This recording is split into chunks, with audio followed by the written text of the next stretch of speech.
नमस्कार दोस्तों, आज की हमारी किताब का नाम है seed time and harvest by Neville Goddard, यानी नेविल गोडार्ड द्वारा लिखी गई बोना और उगाना, बीज को बोना और उसकी उपज।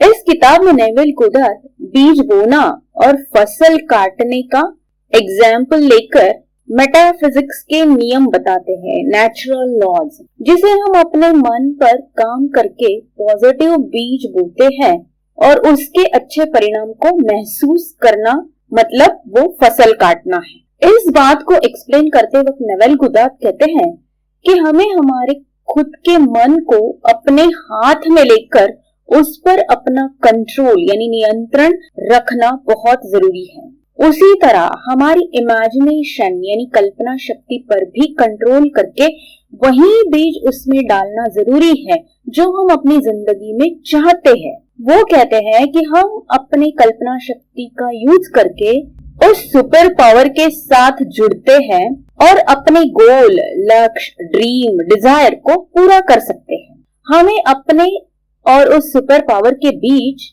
किसी मध्यस्थ यानी मेडिएटर की जरूरत नहीं है, क्योंकि हमारे डिजायर को पूरा करने वाली वो शक्ति हमारे ही अंदर है।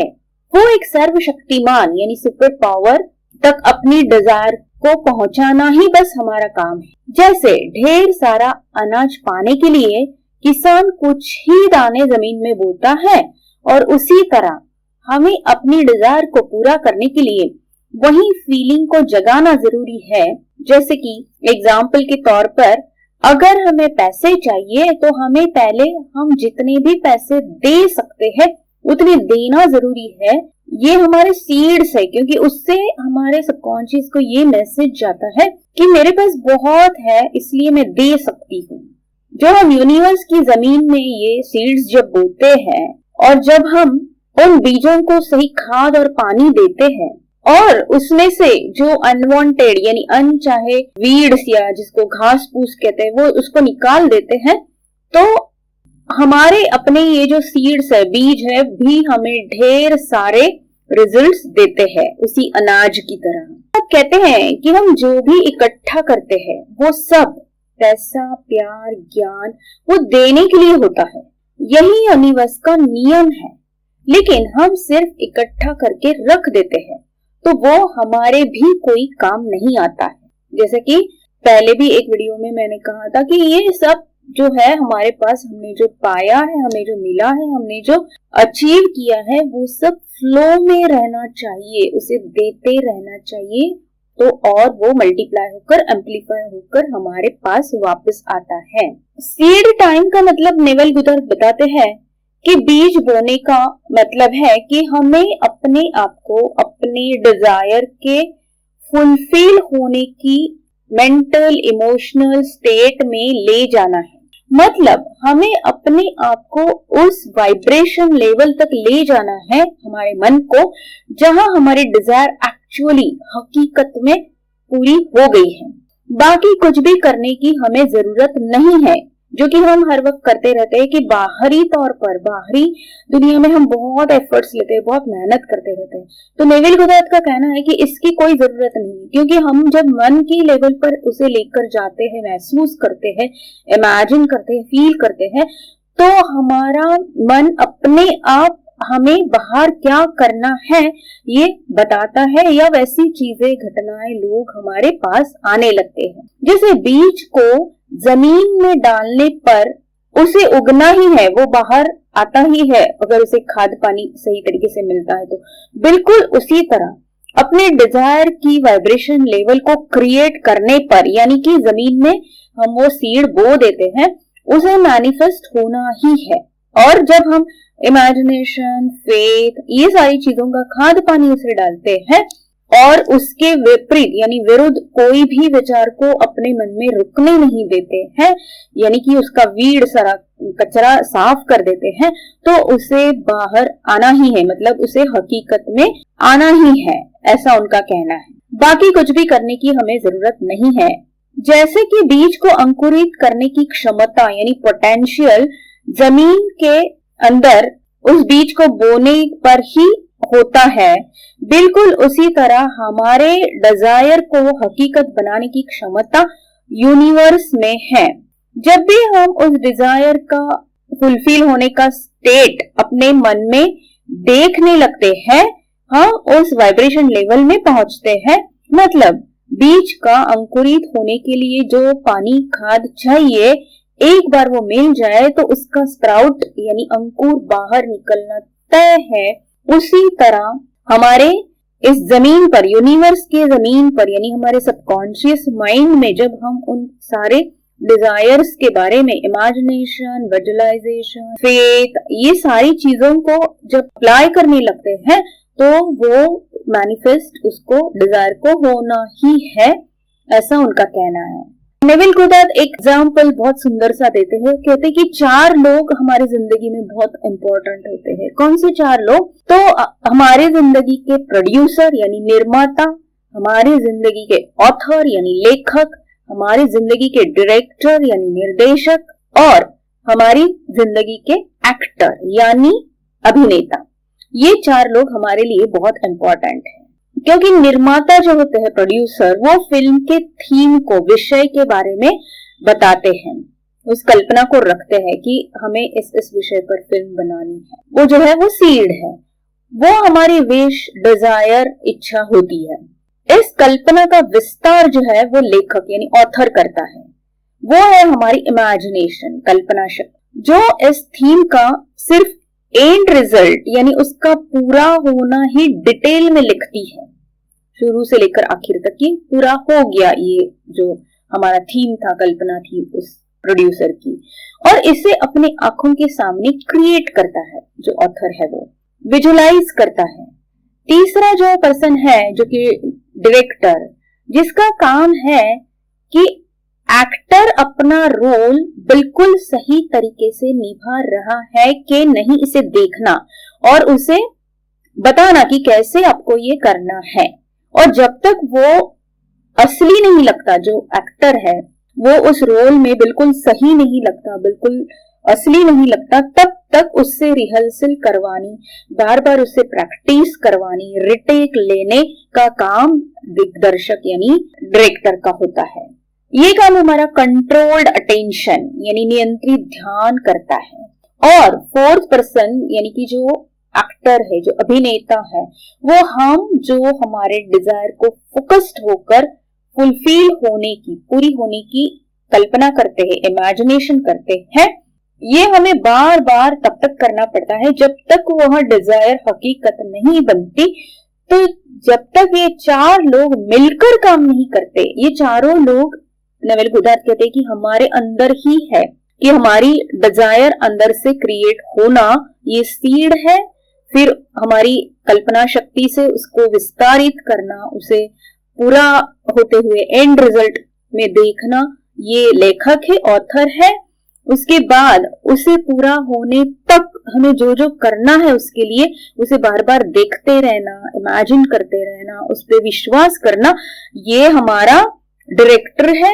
और उसे एक्चुअली करते रहना, ये हम जो एक्टर है वो हम करते हैं, वो एक्टर है। तो ये चारों लोग जब इकट्ठा मिल जाते हैं और इकट्ठा बिना किसी प्रॉब्लम के, बिना किसी कंफ्यूजन के, बिना किसी कॉन्फ्लिक्ट के, झगड़े के, इकट्ठा मिलकर बहुत अच्छा काम करते हैं, तो जाहिर है कि हमारे जिंदगी की जो फिल्म है वो बहुत ही सुंदर, बिल्कुल हमारे जो फर्स्ट सीड था, हमारी जो डिजायर थी, उसके मुताबिक ही बनती है।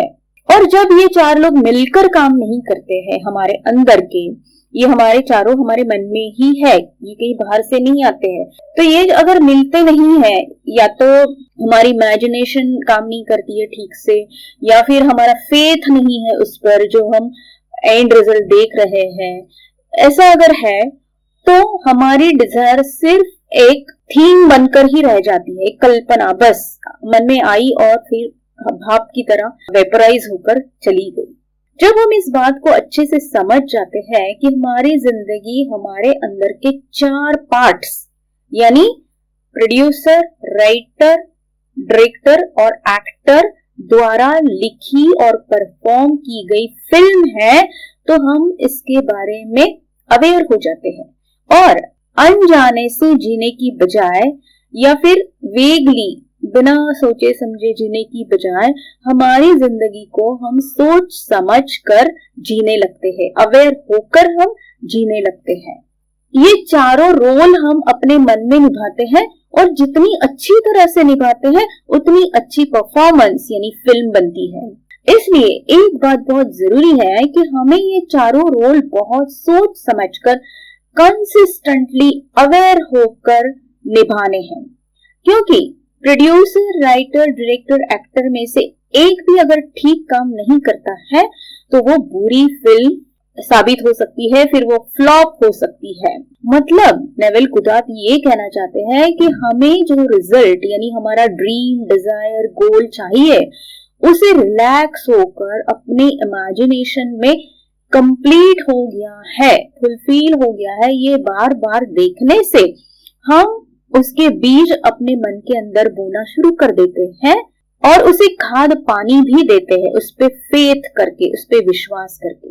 और ऐसा करने से बाहर का माहौल चाहे कुछ भी हो, हालात कितने भी इम्पॉसिबल लग रहे हो, हमारा सबकॉन्शियस माइंड हमारे लिए उन बीजों को अंकुरित करता ही है। हम ज्यादातर बाहरी माहौल यानी हमारा ड्रीम कैसे असंभव है इसी के बारे में सोचते रहते हैं और इस बीज को जला देते हैं। मतलब या तो बोते ही नहीं है या फिर बोकर हम उस पर विश्वास ना करके उसको जला देते हैं जमीन के। हम पैदा तो एक इंसान के रूप में होते हैं, लेकिन हमारे इस पावर का यूज करके हमें इंसान से उस सुपर पावर की जर्नी की ओर जाने का प्रयास करना, उस क्रिएटर के साथ मिलकर खुद को क्रिएटर बनाना बहुत जरूरी है। हमारा विश्वास वो खाद है जो हमारे ड्रीम के ना दिखने वाले बीज को दिखने वाले पौधे में रूपांतरित करता है, ट्रांसफॉर्म करता है।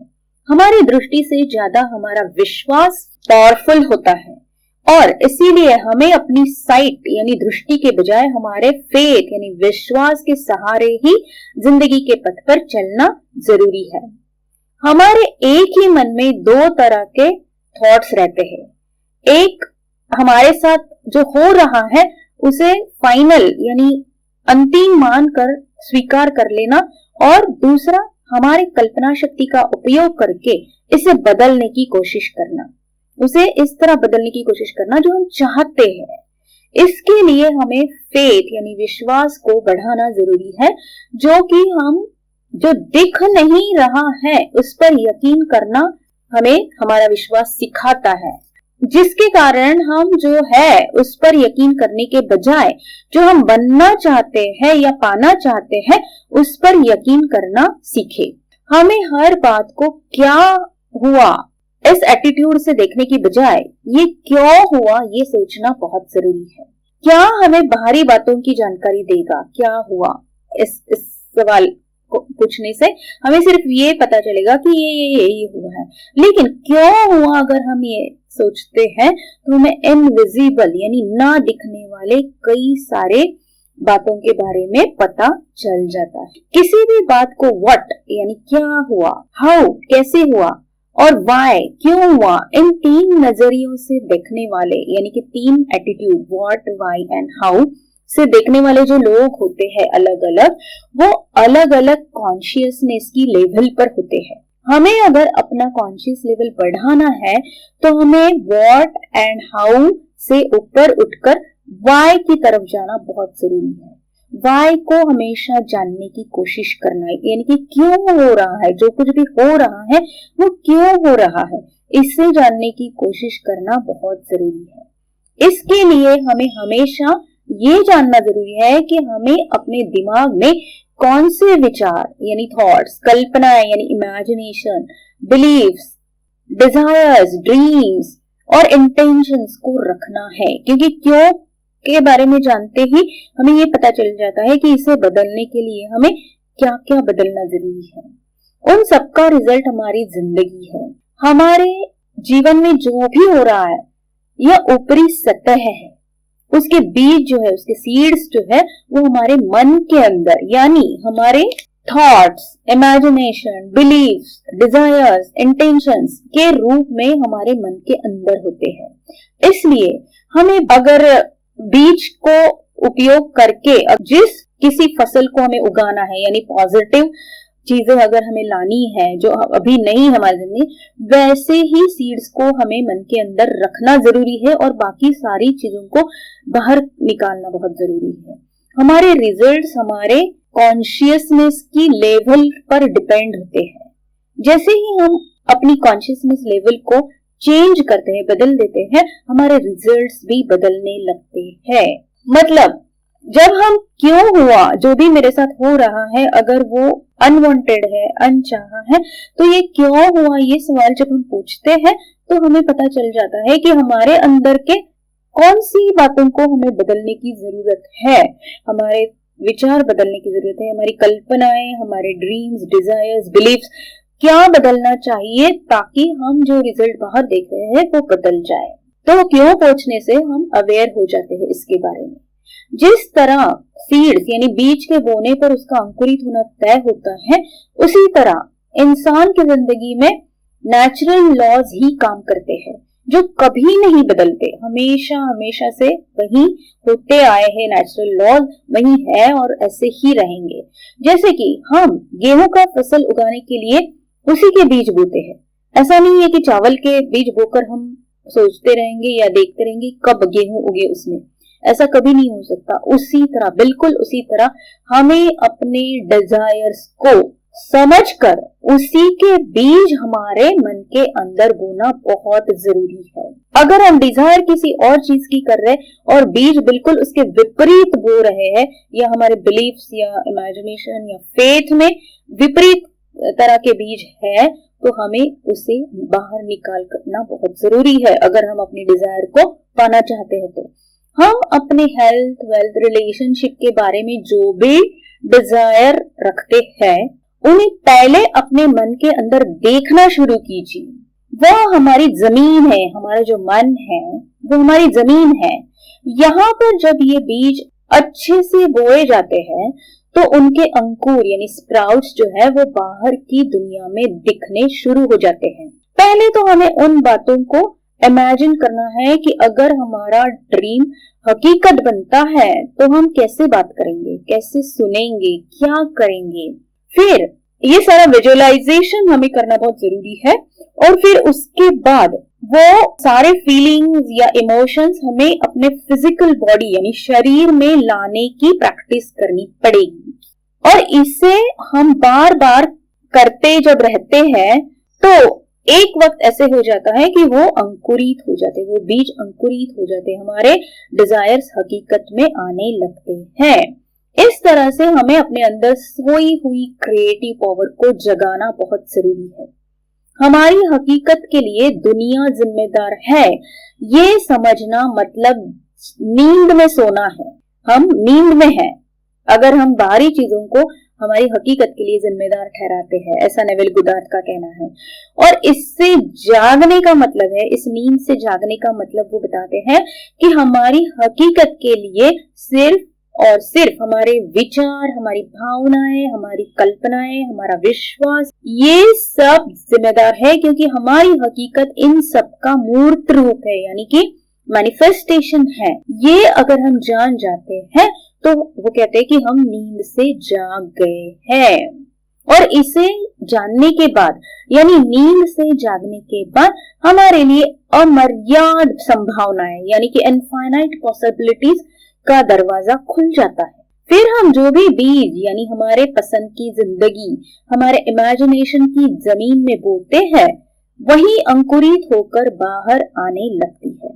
मगर उसे विश्वास का खाद पानी देना भी उतना ही जरूरी है और उसके विपरीत जो इमोशंस है, भावनाएं है या विचार है, उनको खदेड़ कर निकाल देना भी उतना ही जरूरी है। नेविल गोडार्ड का कहना है कि हमारी इमेजिनरी लाइफ यानी कि जो हम कल्पना मन में देखते हैं, इमेजिनेशन करते हैं, वही सच्चा लाइफ है, वही सच्चा जीवन है। उस का जो हकीकत में आना या मैनिफेस्ट होना जो है ना, वो सिर्फ उसका मिरर इमेज है, उसका प्रोजेक्शन है जो हमारे मन से बाहर आकर हमें दिखाई देता है कि ये मेरा सपना सच हुआ। लेकिन उसको एक्चुअली मन के अंदर जीना या फील करना, महसूस करना ही सही या असली जिंदगी है, असली जीवन है, ऐसा नेविल गुडार्ड का कहना है। तो चलिए दोस्तों, आज से ही हम इस प्रैक्टिस को शुरू कर देते हैं और कोशिश करते हैं कि हमारे ज्यादा से ज्यादा डिजायर्स, उस इनफाइनाइट पॉसिबिलिटीज यानी अमर्याद संभावनाओं को हम उसके द्वार खोल सके, वहां तक हम पहुंच सके और हमारे सारे डिजायर्स बहुत जल्दी कंप्लीट होने लगे। धन्यवाद।